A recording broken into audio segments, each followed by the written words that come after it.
Politics Uncensored with Ali Milani and Zoe Grunewald on Fubar Radio. Hello, you're listening to Politics Uncensored with me, Zoe Grunewald. And me, Ali Milani.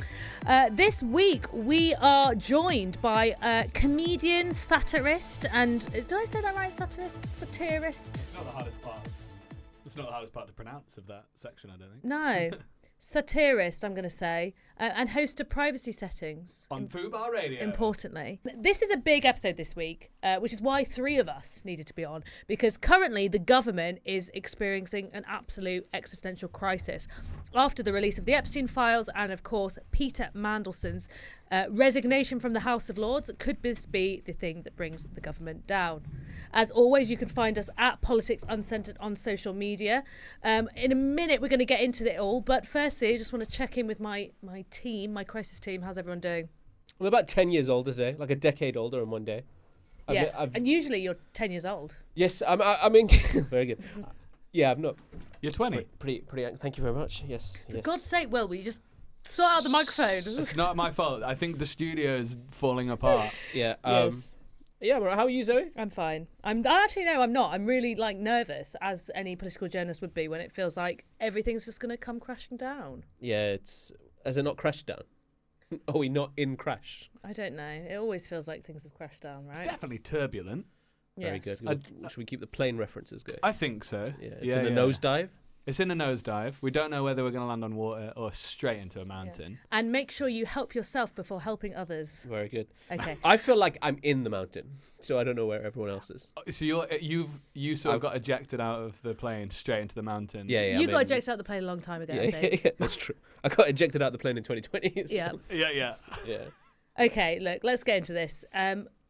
Obviously, the Epstein files were released over the weekend, and they've been looming large over not just US politics, not just European politics, but of course British politics here, after fresh evidence emerged suggesting that Peter Mandelson, the former government minister and ambassador to Washington, shared sensitive UK information with the disgraced financier and late paedophile Jeffrey Epstein.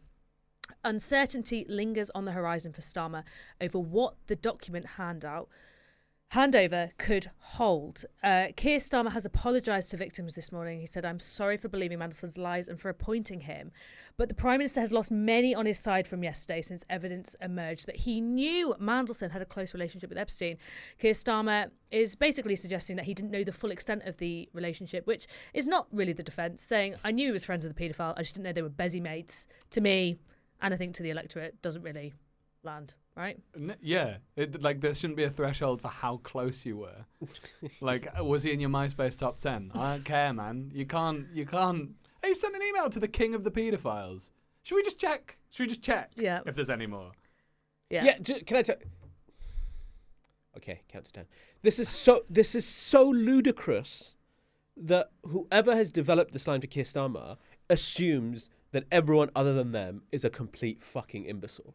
Because the position today has been that I knew he had a relationship with Jeffrey Epstein, but I didn't know the extent of the relationship with Jeffrey Epstein. And I think I heard Keir Starmer say today that that Peter Mandelson presented his relationship with Epstein as just like a barely a thing, right? We barely knew each other. It's just a couple of guys hanging out. The article from the FT says, and I quote, that there's a particular close relationship with Prince Andrew, the Duke of York, and Lord Peter Mandelson, a senior member of the British government, with Jeffrey Epstein. And it suggests that in June 29, 2009, when he was UK Business Secretary, Mandelson stayed at Epstein's lavish townhouse in Manhattan, by the way, while the financier was in prison for soliciting prostitution from a minor. There's just no way, unless Keir Starmer is the most naive human being that has ever existed, that you can believe someone telling you that the relationship they had with someone was so passing and so barely a thing and wasn't extensive, when it was reported in way before you appointed him that he stayed in his townhouse while the guy was in prison. Have you ever stayed in someone's townhouse that you barely know? I don't even have a place of my own. I stay in townhouses constantly. Do you have any friends? I don't have any friends that have townhouses. Maybe that's my problem. They're all paedophiles is the problem. My friends are your friends. Everyone who owns townhouses. Oh, fair enough. Yeah, okay. you know, your friends are safe. Neither. Yeah, Okay, yeah. Good. It's part of the lease when you buy a townhouse. Yeah. I should probably say allegedly, and also that's a complete lie. Yeah. Yeah. Yeah. I mean, look, it's not looking good for Keir Starmer because not only is the line that we knew he was friends with him, but we didn't know how good friends, really not going to fly with people who mostly think, actually, I just wouldn't be friends with a convicted paedophile at all.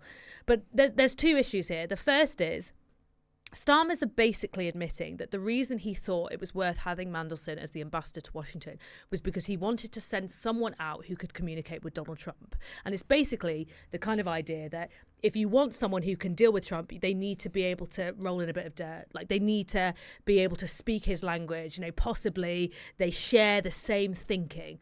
I mean, from a sort of moral, ethical position, is that how the UK wants to be seen in the world? Is that how we want to conduct our business? I thought Keir Starmer was supposed to be whiter than white. The second issue is, it just shows a real political naivety to think that you can have somebody in government who's only a little bit friends with the paedophile, and there's never going to be any compromising information that might be embarrassing for the government to come out. Like, it's just so naive. And I think whichever way you look at it, it doesn't look good for Keir Starmer. Either he's terrible at politics or he has no moral compass. That's my view. At least if he had no moral compass, he'd stand for something. You know? Yeah, okay. Like, it's real just politics. not, the naive thing is just not believable. Like, come on. Right? Yeah, I don't know anything, and I know that's a bad idea. Like, there's just no way. First of all, we all knew it was discussed at the time. Like, we didn't know that he was like sending state secrets or allegedly sending state secrets. But like, we all knew who Peter Mandelson's relationship with Jeffrey Epstein. Maybe we didn't know to what extent, but it was a huge controversy when it happened. So this idea that he lied to me and I believed him and I'm sorry I believe, like, just give me a fucking break. Don't insult my that's why I'm so upset. It's because it insults my intelligence. Will. Because he's sort of he's going down the middle and you're not going either way. He's not being like, I don't care. Or not being like, that is bad. Someone's head needs to be on the line. And by the way, the people that are in control of this situation, the people who have basically appointed or been part of the political process that appointed Peter Mandelson as the ambassador to the United States, didn't think Andy Burnham was fit or right to be a candidate in Gorton and Denton, former cabinet minister and the mayor of Greater Manchester, were blocking people from being on shortlist because they liked tweets from Nicola Sturgeon after she's saying she had recovered from COVID and hadn't died from COVID. Those people weren't high quality enough. Those people didn't deserve to be MPs and to be on shortlists. But somehow someone who stayed in the townhouse of another person who was in prison for soliciting prostitution from a minor was okay. And who's been kicked out of government twice before. Yeah. No, he was called the Dark Lord for a reason. Thinking, I'll just bring the Dark Lord into my government and that'll probably cause me no issues ever is kind of, it's very stupid. That nickname at all. The Dark Lord. Yeah, cool. He likes shadows. Fine. Come on in, Pete.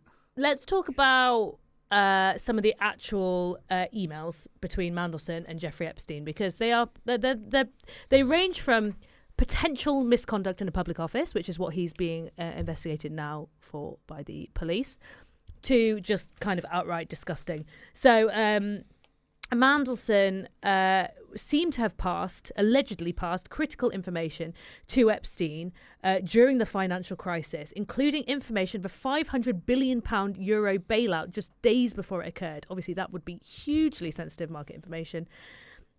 He also forwarded information to Epstein from number 10 in sometimes under 4 minutes after he'd been having conversations with government ministers. 4 minutes? 4 minutes. I mean, why he felt the need to share information with the disgraced financier. So to give Peter Mandelson his due, fast typer.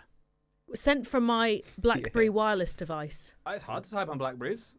They're literally, but they would remember them. They were literally they were like mini computers, right? They were quite at the time. They were quite iconic. They were literally made for government ministers to allegedly leak state secrets as quickly as possible, right? If you think about the way they were designed. Wow. Okay. Yeah. So 4 minutes actually slow. Yeah. Epstein also reached out to Mandelson to procure a visa for a trip to Russia. He also appeared to be discussing potential job roles for himself at Deutsche Bank for a salary of £1 million plus a bonus of £3 to £5 million. I mean, fair enough, you know. This is the man who said he didn't want to live by his salary alone because he would. He wanted to live by the that. bonus, Yes. clearly. Yeah. I mean, this is pretty horrific, right? When Epstein was released from prison in 2009 after serving 13 months of an 18th-month sentence, on the day he was released, he emailed Lord Mandelson saying, "Free and home." Mandelson appears to reply, "How shall we celebrate?" Epstein responds, "With grace and modesty, brackets, those are the name of two strippers, close brackets." Lord Mandelson asks Epstein, "How is freedom feeling?" With Epstein replying, "She feels fresh, firm and creamy." And then Mandelson replies, "Naughty boy." Oh, no. That's one of the worst email chains I've ever read. That's really gross, isn't it? Yeah. Like, why? Why do they talk like that? Creamy? I mean, is that the way you talk to someone who's not a good friend? Are you that sort of just depraved with everybody who emails you? I don't. That is the noise of think I just Ali gone. flicking his papers. I might be gone. Yeah. Well, It might be over for you. no, my head's gone. It's in Yeah. the clouds. Yeah. I don't know what to say. Let's just talk briefly about Angela Rayner yesterday, who led the charge against the government. So essentially, the government said they would release some of the papers relating to their decision to hire Mandelson as the ambassador, but tried to withhold some on the basis of national security. The Conservatives put forward a humble address to just try and make them basically release as much as possible. The government was citing security grounds. Angela Rayner, out of nowhere, comes in, boom, no, why don't you give them to a cross-party committee of MPs to look at? And the government had to climb down. Very shrewd from Angela Rayner, who is obviously a prospective leadership candidate. Yeah, I think. I mean, the national security stuff wouldn't fly. You can't just say national security, whatever you don't want to come out, and then hope that it doesn't come out. For sure. But I also I think I've been hearing that Angela Rayner is also trying to calm people down today. I don't know if that's true. Those are just rumors, obviously. So I don't. Rayner has been. Yeah. I had that today. But yeah, definitely shrewd from. She's definitely on leadership moves for sure. Ali, what is the mood of MPs in the House? Oh, incandescent! I'm not exaggerating. I've never seen anything like it. I met with quite a few MPs this morning. A fucking 8 a.m. meeting, hopefully.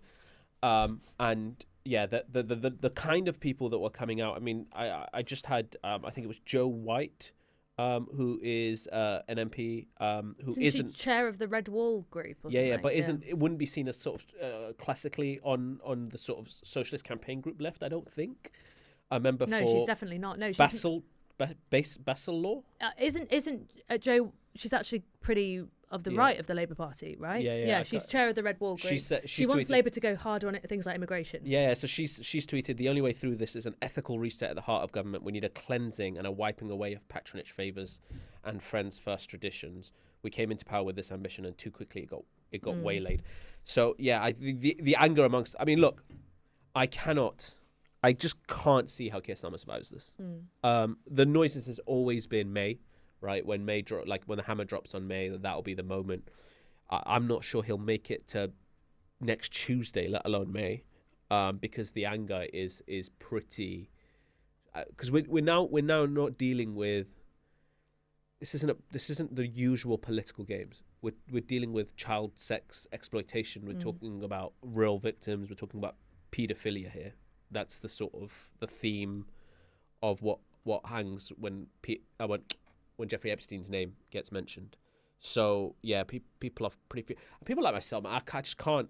You read these emails and you're thinking like, the bit that's most frustrating to me is it's just bullshit to say you didn't know, because we spoke about it on this show. People spoke about it everywhere. It was all over the papers that Peter Mandelson had a relationship with Jeffrey Epstein and had stayed in his townhouse while the fucker was in prison for soliciting prostitution with a minor. That disqualifies you from public office. It disqualifies you from being the ambassador to the United States. Like I just don't. Am I going crazy?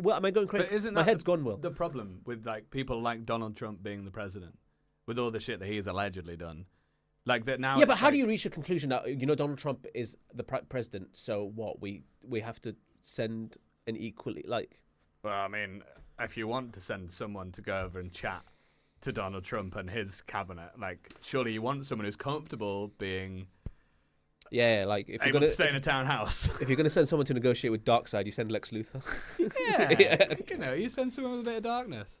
I don't know, man. It's just bleak, and the fact that violence against women and violence against children just doesn't seem to. And it was a big part of the Labour manifesto and the Labour campaign, by the way. Well, I think for me that's the thing that kind of stands out about this, which is that what you clearly, if Keir Starmer and Morgan McSweeney's thinking was better to approach Donald Trump with someone equally as kind of brash and, you know, uncaring and having this dark history and dark past, it tells you a lot about, you know, the voices they want to bring into their government and the representation of specific people. And I think there's been so much gossip about Number 10 being a boys' club and the way that they do politics as being this kind of macho machismo thing. And that bringing Peter Mandelson in absolutely is illustrative of that. It's basically saying we don't really care about women, their stories, their expertise on this. Actually, we think it's good to have somebody who is closely aligned to this kind of person in government. It strengthens us. I think that tells you a lot about their priorities, right? Yeah, a bunch of lads going into a room making decisions on their own and coming in and being like, this is what we're doing. Yeah.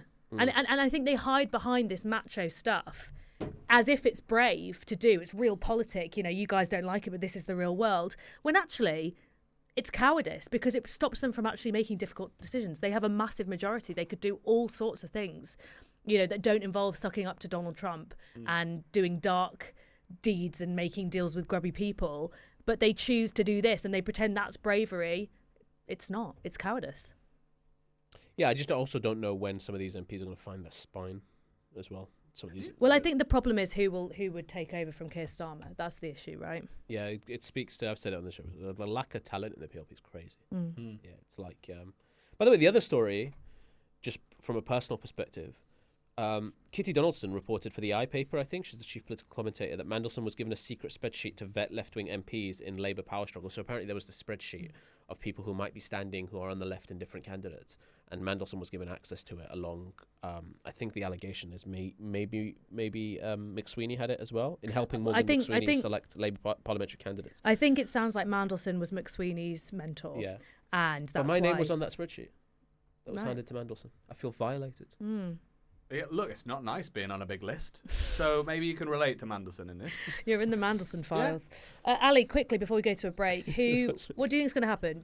Is Morgan going to go? Is Starmer going to go? And if so, who's going to replace him? Logic would dictate, we were talking about this before, logic would dictate that McSweeney should have gone this morning. Like, just from an objective political perspective, if you're Keir Starmer, you want to, like... Throw some meat. Yeah. Certainly to the MPs, but also to the media. And he's apologised today, but you would have assumed that if McSweeney was going to go, he would have gone this morning.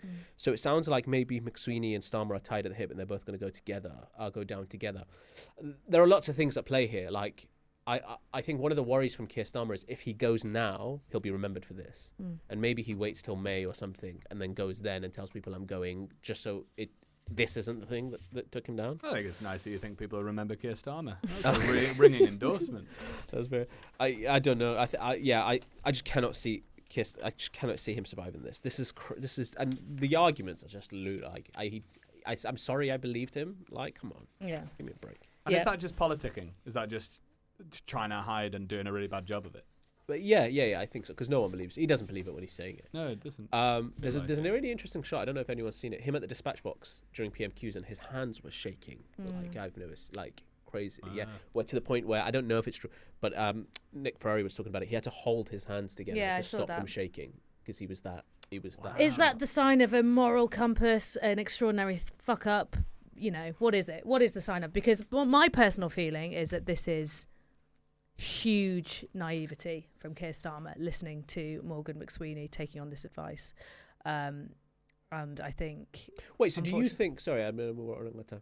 So do you think that Keir Starmer actually believed that Peter Mandelson's relationship with Jeffrey Epstein was really circumstantial and not a thing? I think there was either a willful oversight of it and outsourcing it to his advisors to get to the root of, or there was a belief that it's fine, it didn't matter. I think it's the latter makes more sense to me. Anyway. But, I mean, I think essentially it shows that Keir Starmer isn't really running the show. Right, okay. We're going to go to a break now, and afterwards we're going to be talking about the content of the emails more broadly and all the weird little men who were desperate to be friends with Jeffrey Epstein. Stay tuned. Politics Uncensored with Ali Milani and Zoe Grunewald on Fubar Radio. Follow us at Politics Uncensored UK for more from the show. Welcome back. You're listening to Politics Uncensored with me, Zoe Grunewald. And me, Ali Milani. Now, Will just tried to escape, but he isn't allowed to escape because I did. we need him here to poke fun at all these men. We need a satirist. We need your satiracy. You need a man.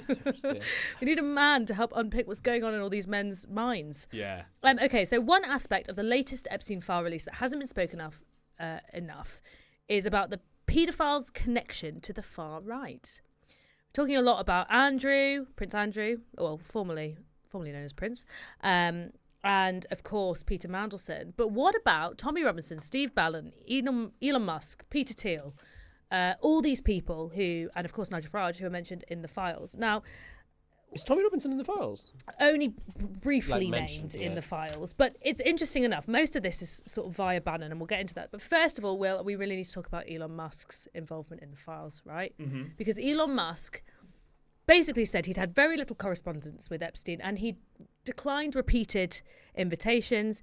He said, "No one pushed harder than me to have the Epstein files released, and I'm glad that has finally happened." It's not quite true, is it? Oh, what? Of course it's true. Actually, everything up is the finally telling the truth. Mm.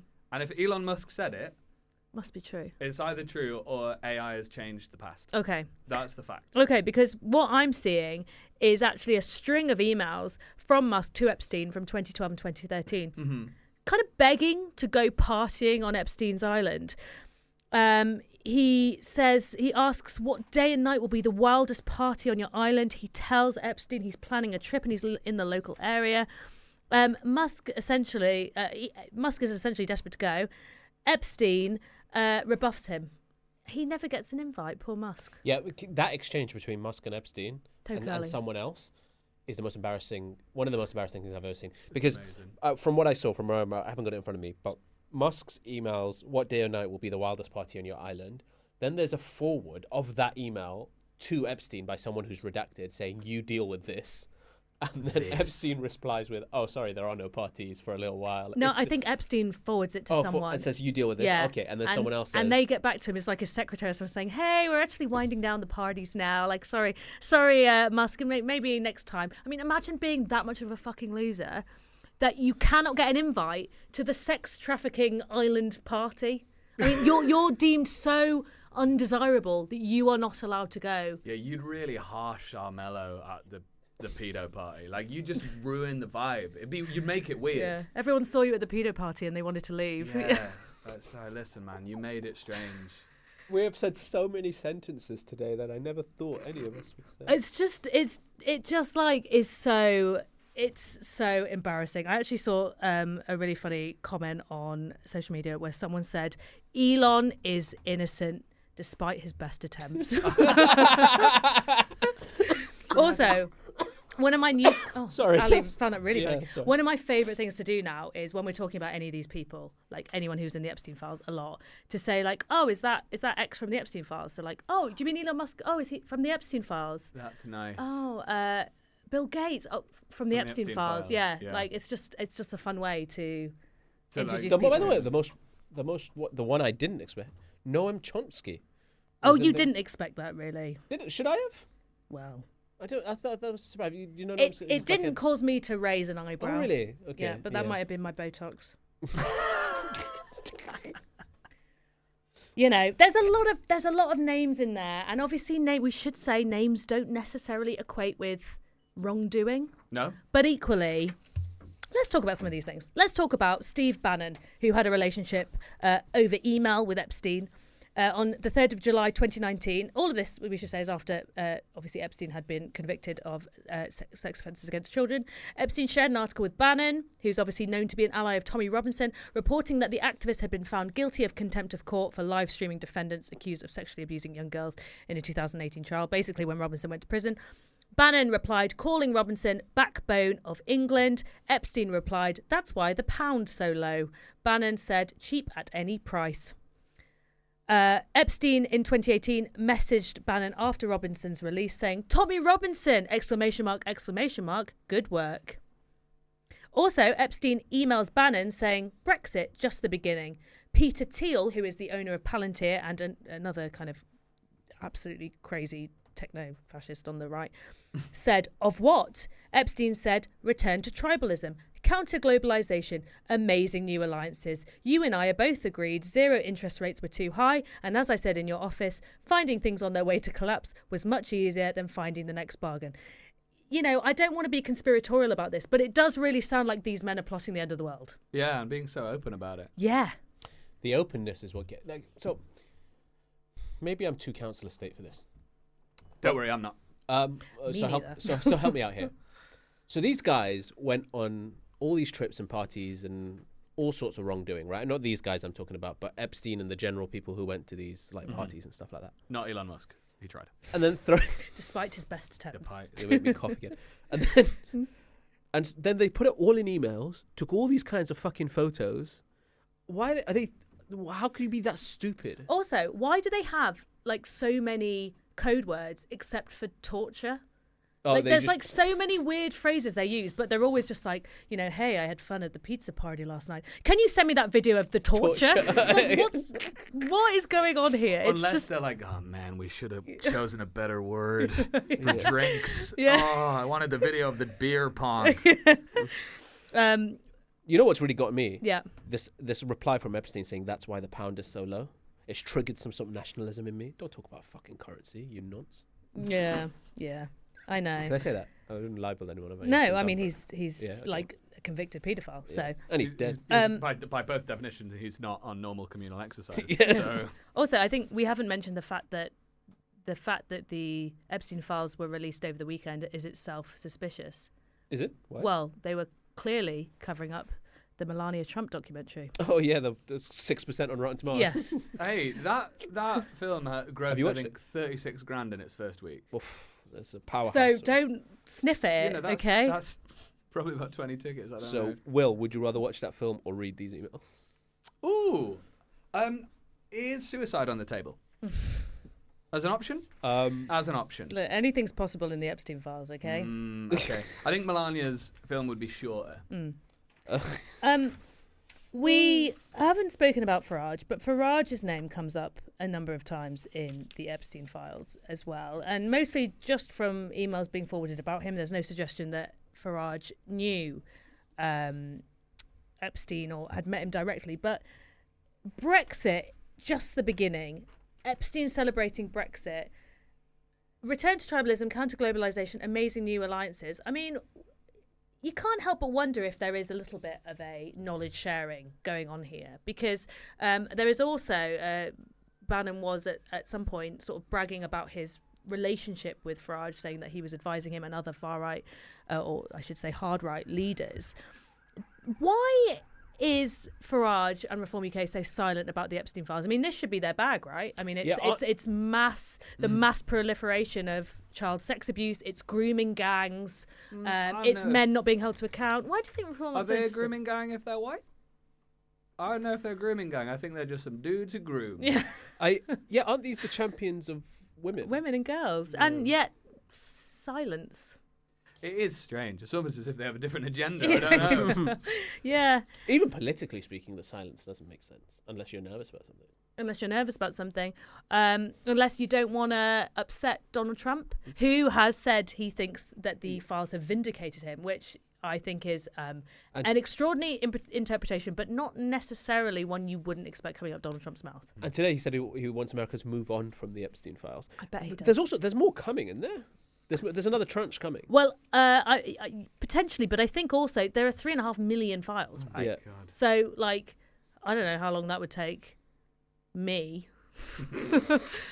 But thankfully, it's not just me looking through them. Yeah. At least 3 million minutes, surely. Yeah, Surely. which is how long. That's at least a year. Apparently, if you lined them all up, it'd be the size of 2 Eiffel Towers.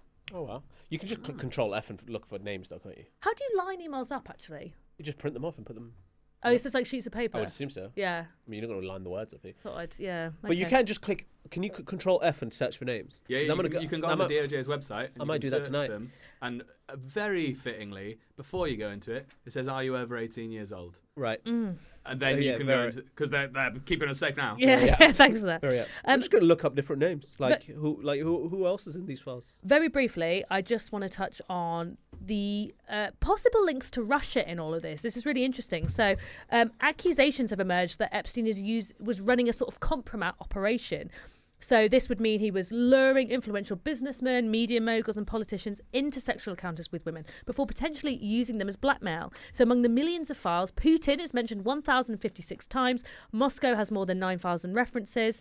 The files also revealed after Epstein was convicted in 2008, he was still granted an audience with the Russian president. The Prime Minister of Poland, Donald Tusk, has said more and more leads, more and more information, and more commentary in the global press all relate to the suspicion that this unprecedented paedophilia scandal was co-organised by Russian intelligence services. What do we think? Sounds like a TV show that needs a new season and has introduced a new angle just to keep it going forward. We're basically at the end of season 5. We've squeezed all we can out of the Epstein files. Fuck it, Russian interference. It's like that James Bond film where in the pub quiz you can never remember the answer. So you'll never get like all the films with like one of the least interesting Bonds because it had this storyline, right? Ali, are you saying we're in the final season of? We're just in the final season. We're in the final season. Yeah, this is it. The writing's gonna go off the rails. Yeah. There's a writer's strike for sure. Yeah. Whatever's happening in the universe, there's a writer's strike of some regard, and we're definitely in the final season. It's a little bit like Lost as well. Not Lost. It's a little bit like Heroes. They've gradually reduced the quality of the show season. It's a little bit like all shows that get syndicated too much, and then the writers get bigger jobs, so they phone in the last season Game of Thrones. Yeah, I would. Yeah, fuck. That's just what I just finished Game of Thrones, and this very much feels like Khaleesi's burnt the whole city down, and we don't know why. We should also probably very briefly mention Andrew, formerly known as Prince, who has. That's too cool of a name to give him. Yes, I know. Oh, poor Andrew, man. Oh, he's had such a tough time. Oh, he's such a nice guy as well. Yeah, he had to leave the Royal Lodge. Apparently, King Charles just got sick of seeing photos of him riding his horse around Windsor and full of photographers as the Epstein crisis unfolded. True? Fair enough. Is that true, or did you just make that up? No, it's true. Well, I read it on this lovely sheet of paper that. And so he's riding around his horse. Yeah, but how would he, as a royal who's lived all his life in the public life, knowing where paparazzi and stuff are, how would he know? How would he know where they are? He probably only gets around by horse. Yeah, this is the thing. Like, it'd be like, I saw Zoe get in the tube. You'd be like, well, yeah, that's how she gets around. That's how he does things. He only knows horse. Yeah. There's something so wrong with this. The best thing about the Andrew stuff, there was that horrific picture of him where he's on all fours, right? And he's sweating. He's noticeably sweaty. Like, I mean, the picture itself is gross, but the fact that he is sweating in it when he said he famously can't sweat, to me, that's, Sure, Keir Starmer would say to that. What? I'm sorry I believed him when he told me he told me he couldn't sweat. No, well, that's what he said, and I believed him at the time. It's impossible to know now. Why are you revealing that you can do that at the last end of this segment? Because it's got diminishing returns. Right. That's I'm sure there'll be more to come. We could talk about this for ages, but we have to go to a break now. And coming up, we're going to be speaking about the horrendous treatment of the Epstein victims. Stay tuned. Fubar Radio. Hello and welcome back to Politics Uncensored with me, Zoe Grunewald. And me, Ali Milani. So we've spoken a bit about what is in the files. We talked about the British political fallout, but of course the big conversation that should be at the heart of all of this is the victims. The US Department of Justice has recently been forced to remove thousands of documents relating to Epstein after victims had their identities compromised. Lawyers for Epstein's victims says victims' lives have been turned upside down by the files released last Friday. The release originally contained images and videos of nude photos and email addresses of the victims. The DOJ had stated that the files were uploaded due to technical or human error. But Brad Edwards, a victim's lawyer, stated the damage done is irreparable. Survivors have issued a statement calling the disclosure outrageous. I guess there's a few things to unpick here. Firstly, there are some around the DOJ and victims themselves and their lawyers who feel that this release of compromising information may have been deliberate, a deliberate attempt to silence or shame the victims. Do we think that's likely? By who? Sorry. by the DOJ. That this was an attempt by who to silence or shame the victims from. By the DOJ. Oh, by the DOJ. By the to do it. government Sorry, yeah, to silence or shame the victims. I don't know. There was a lot of hesitancy to release the files, wasn't there? Because originally they were released quite redacted, and there was heavy pressure in America from across the political aisle to release them in full. I mean, the honest answer is I don't know. There's still heavy redactions throughout Yeah. the files, and the victims are calling for obviously all the redactions, aside from when they have compromising information about the victims themselves, to be removed. My question is, why would certain information be redacted? Mm-hmm. Right? Yeah. That's what a lot of people are asking. For example, I think one of the emails which said "send me the torture video" was from a redacted email. Redacted email. There's no reason. Why would it be redacted? Yeah. Is that because it's an ongoing investigation, or is it? Yeah. It's just taken out because it doesn't make sense to me to not explain No, because if it's an ongoing investigation, surely you redact the whole the email. whole thing, right? Yeah, not just the sender. Because I Um, understand redacting information about the victims, because the thing that I hadn't really thought about was you're a victim that one or two times when it happens at wherever it happens, but then the rest of your life is hounded by this man who is incredibly powerful and has different ways of getting to you. And journalists come into your house, people come to your house, it's really, really terrifying and awful. And the fact that whether it was purposeful or accidental, it's so egregious and scary. And I think that's a really important point. And Zoe, you've spoken about on this topic quite powerfully in the past when we've spoken about sort of violence against women and girls, is that one of the great horrors of these kinds of crimes is it does you carry it for the rest of your life. And one of the big anxieties and fears about coming out with your story is that these people are often very powerful, very influential, and very rich, and can punish you just for telling your story, right? And I think, without making it a partisan political issue, that's what one of the most heartbreaking elements of this story is, that we have seen clearly a sort of an almost institutionalized group of very wealthy, elite, well-connected, powerful people who have been committing the most heinous crimes that you can think of, and have been so above the law that they've been taking fucking pictures and sending emails of all sorts, and have been doing it for a very, very long time, and clearly have used their power and influence to silence victims, which is what victims, not just of this crime, but what victims of what women who've been victim to these kind of crimes have always told us, right, as to why they can't come out and tell their story. A, they're often not believed, and B, that these powerful men most often will use their wealth, their influence, and their power to both silence and punish. It's interesting. People are talking about, will this be a kind of new reckoning when it comes to talking about sexual abuse and power and influence and things like that, whether it'll be the next Me Too movement. I think what is interesting about this, and we're particularly seeing it in the conversation around Mandelson, is it sometimes okay to turn a blind eye or look away from these things if it's real politics? So, for example, is it okay to have somebody who was friends with and didn't seem to really care about this conviction because it would have been beneficial to the government? Is it okay that there were people who were friends with Epstein even after his conviction, who may not themselves have been involved in his crimes, but clearly didn't really care about them or just decided that it wasn't important? And I think the reckoning we're going to have is not just how do we hold people who do these things accountable, but how do we hold the people around them who either willingly turn a blind eye or decide it isn't important to them? And I think that is the key thing, because we all know people who have been predatory. And I think all of us probably would say at some point we might have tried to reason with ourselves about it. We might have said, well, he maybe didn't mean to do that, or, he's a friend, I'm sure he didn't mean it like that, or whatever. And I wonder if actually we need to have a conversation about not only holding predators accountable, but holding the people around them accountable as well. But so is that not the Prime Minister right now? Yeah. Because the Prime Minister, even if you believe his version of the story, turned a blind eye. Absolutely, because we know that's how abusers are able to get away with it, and and I think it involves this mass societal compartmentalization that we have, where we think that sexual abuse and sexual assault is something that happens in dark alleyways with people we don't know. It's in the crime statistics, it's in the case studies. Actually, it happens close to home. Abusers walk among us. They're our loved ones. They're our friends. And until we're honest about that, I think this stuff will continue happening.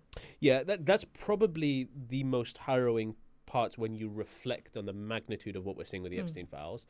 That the kind like crimes of sexual violence and sexual assault and paedophilia and other things you do imagine happen in dark alleyways. And the most harrowing part is they didn't happen in dark alleyways. They happened in right under people's noses. In daylight, yeah, with the most powerful and influential people. Because the question is, how did Peter Mandelson, you know, there are pictures in the files of him standing next to, in his underwear, standing next to women, you know, spending time at his house.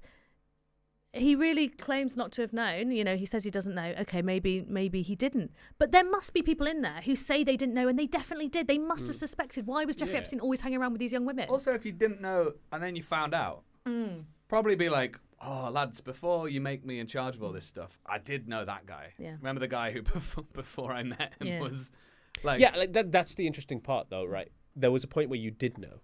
And that point was 2009 when he was in prison for it. Yeah. That's when everybody knew. Yeah. But, you know... Because he's in prison. But even bringing it closer to home, you know, I used to be a lobby reporter in Westminster. There were people who you knew were bad actors, who were predators, who were still welcomed into political parties, and everyone just turned a blind eye to it. That happens throughout society, right? It happens in businesses. There are people at the top who, you know, when I first started working in Westminster, someone sent me a list of MPs to avoid being alone with. Yeah, and there are MPs now that you and I will know. You just get whispers, oh, they're a bit handsy, or they're a bit, you know. The system is set up to silence people. Absolutely. You know, we have really strong libel laws here. You know, we have institutions are often set up to protect themselves. But there is also a culture where often if you are a victim of something like this, you look around and you see people still accepting this person into their lives in various ways, whether that's professionally, whether that's personally. And you say, what chance do I have? And I think that we're seeing that multiplied by a million here. So can I ask you a question? On everything that we're talking, even now, don't you think... So what happened yesterday with the government saying we're going to release the files, but we aren't going to release stuff that's like, what did they say? Security threat, right? That still is the system doing what it always does. No, because you can just throw national security at anything. Well, now they have to release it because of the amendments spearheaded by Chirena, right? But that's a. I guess what I'm saying is, even at the latest stage of all of this coming out, the state was still acting, the institution was still acting in the way that it always does, which is still redacting, still not putting stuff out on the question of national security. So doesn't there need to be some serious reckoning from a legislative perspective that protects whistleblowers and gives people right to see? I mean, how do you marry that with genuine national security and stuff? That's my question, right? Because if you give powerful people the right to... block things coming out and silence people on national security, they will always just say the words, and that becomes a magic word that they can just say to stop things coming out. No, yeah, but it's not. But you're absolutely right. But of course it's not just legislative. My point is it's kind of cultural. Oh yeah, no, it's you know, and it's structural and it's institutional. And I think. Do you think this is a reckoning moment, like Me Too, or no? I'm just worried we're going to get wrapped up in the kind of, like, obviously men trading influence and money is like an important part of this story. But I think we need to, I think we're just really good at turning away from the truth about sexual abuse and how interlinked it is with our politics and our systems of power. I mean, you look, I like an actor and comedian, and women in the comedy and acting world still experience all this stuff. The Me Too movement empowered people a bit to be able to speak out about it. But it's incumbent on the people in power to speak out about it. And that's why it would have been so baller for Keir Starmer to be like, fuck off, McSweeney. You're done. This is terrible. If I'm implicated in any way, I'm gone too. Like, because that's leadership. That would be cool. But just doing this middle ground shit just means that you're like, well, you don't care about the victims. Even now, the victims aren't, like, you switch on the news, you watch for 2 hours the coverage, they don't talk about the victims. It's all about the games. Who's next? Who's going to challenge? Who's got 80 numbers? You know, none of it is about the victims, No. even now. And like you say about the culture that allows this to sort of seep in constantly, despite having the Me Too movement, which is And you know, like we were saying before, it's this whole masculine, macho way of doing politics, where it's like women's stories. The reality of women's lives is a lot of them will be victims to this. If you had more women at the centre of these decisions, maybe we wouldn't be bringing in the friends of paedophiles to do business, because they would say, "I don't want to be around that kind of person." And you know, I'm not just blaming the macho culture at the heart of Number 10. I think it's bigger than that, but I think it's an example of that, right? It's From a cultural perspective, I think you're right. Like, surely this is the moment that everyone looks to and says, you know, everything women and campaigners on this issue have been saying for like 20, 30 years is true. Look, it's here, right? It's as big as 2 Eiffel Towers. And don't you think it's funny that Reform UK, as we said, champions of women and girls, don't view this as worthy of any airtime? It just shows you how good they are at compartmentalising that. I mean, weren't they saying we're going to do an inquiry, we'll pay for it, we'll do our own one if they won't do it? And it feels like an open goal for them. But look at this establishment politician protecting his friend who was friends with Jeffrey Epstein. That's an open goal for Farage. So it is so weird that he's not saying anything about it. It does kind of, this whole story does sound like it was written on a QAnon forum. Yeah. Right? Yeah.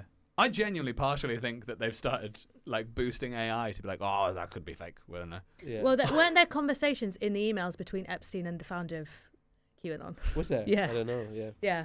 Part of the emails, which is There's just interesting so itself, much in because there as well. obviously the whole QAnon origin was that Trump was going to be the one to rescue everybody he's an from the undercover cabal agent to get us out of the deep state cabal of paedophiles. Yeah. I mean, unless we put, like, sunlight is the best disinfectant, unless we have 100% transparency on this and accountability, everyone's mind is going to wander to the most conspiratorial. Like, the damage this is going to do for public trust, for women. So here's my last question before, because we're running out of time.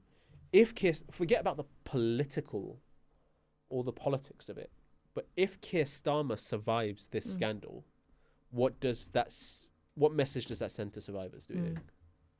Well, probably the same message we get that Donald Trump says everything in there vindicates him, right? Yeah. I worry that the public standards are just... They are like, they're they can't be failing lower. every test. They can't be, like, people's expectations of politicians cannot be lower, right? Yeah. Without it, like, without us importing, like, foreign dictators in to, like... Yeah, that sounds like an idea. Well, we should give it a try at least. I have said on the show before, by the way, that Donald Trump, I believe, is a Middle Eastern dictator in American form.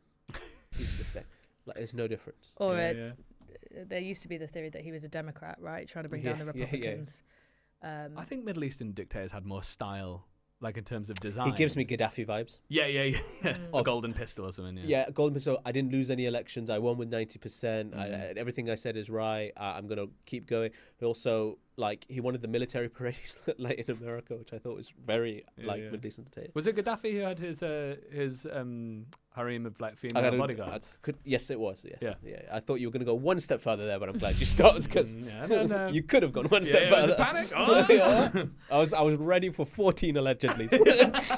Right. Well, listen, on that cheery note, that is it from the show today, sadly. That's it from Politics Uncensored.